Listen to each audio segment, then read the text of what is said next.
بسم اللہ الرحمن الرحیم۔ السلام علیکم۔ یہودیوں کا بندر بننا۔ جیسے کہ اسلام میں جمعہ عزت والا ہے، عیسائیوں کے لیے اتوار اور ہندوؤں کے لیے منگل، اسی طرح یہودیوں کے لیے ہفتے کا دن محترم تھا۔ مگر فرق اتنا ہے کہ اسلام میں صرف ان لوگوں پر جن پر جمعہ کی نماز فرض ہے، جمعہ کی پہلی اذان سے ختم نماز تک وہ دنیاوی کاروبار کرنا حرام ہے جو نماز میں دخل انداز ہوں۔ عورتیں، بچے، مسافر اور بیمار لوگ اس حکم سے علیحدہ ہیں کیونکہ ان پر جمعہ فرض نہیں ہے۔ لیکن یہودیوں اور عیسائیوں کے ہاں ان سارے دنوں میں دنیاوی کاروبار حرام تھے اور خاص کر شکار کرنا سخت جرم تھا۔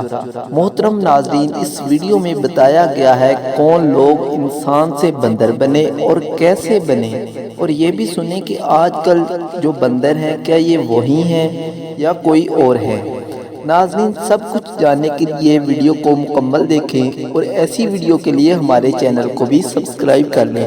پیارے ناظرین، موسیٰ علیہ السلام کے بعد یہ واقعہ پیش آیا کہ بنی اسرائیل کی ایک جماعت بخیر قلزم کے کنارے شہر ایلا میں رہتی تھی جو مدینہ منورہ اور شام کے درمیان ہے۔ یہ لوگ مچھلی کے بہت شوقین تھے۔ رب کی شان کہ یہ ہر ہفتہ اس دریا میں بے شمار مچھلیاں نمودار ہوتی تھیں، یا تو ان کے امتحان کے لیے یا اس مچھلی کی زیارت کے لیے جس کے پیٹ میں حضرت یونس علیہ السلام رہتے تھے۔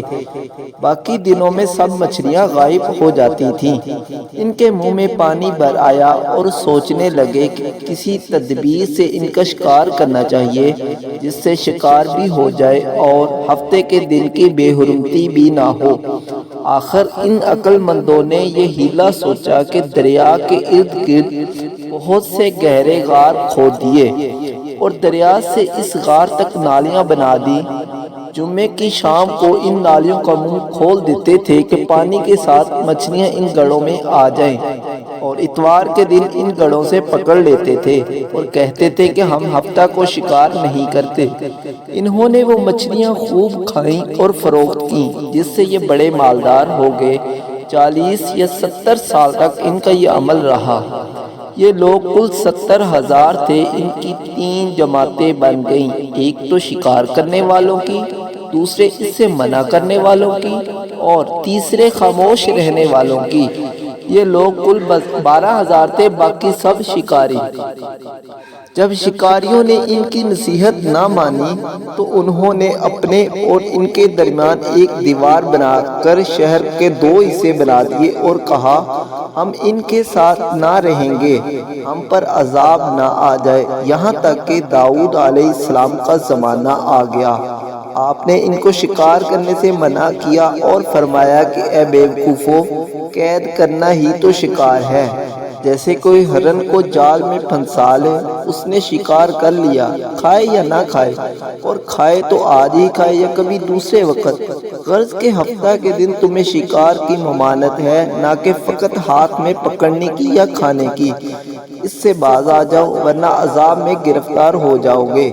شکاریوں نے کہا کہ ہم تو بہت عرصہ سے یہ کام کر رہے ہیں، اگر یہ برا ہوتا تو اب تک ہم کو امن کیوں ملا؟ تب داؤد علیہ السلام نے یہ دعا فرمائی جس سے رب کا غضب آ گیا، اور رات میں یہ سب کے سب بندر بن گئے۔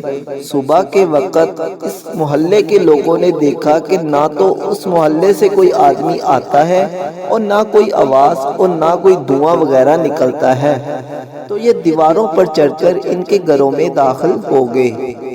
وہ بندر ان کو دیکھ کر ان کی طرف دوڑے اور ان کے قدموں سے لپٹنے لگے اور ان کے کپڑے سونگھتے اور روتے تھے۔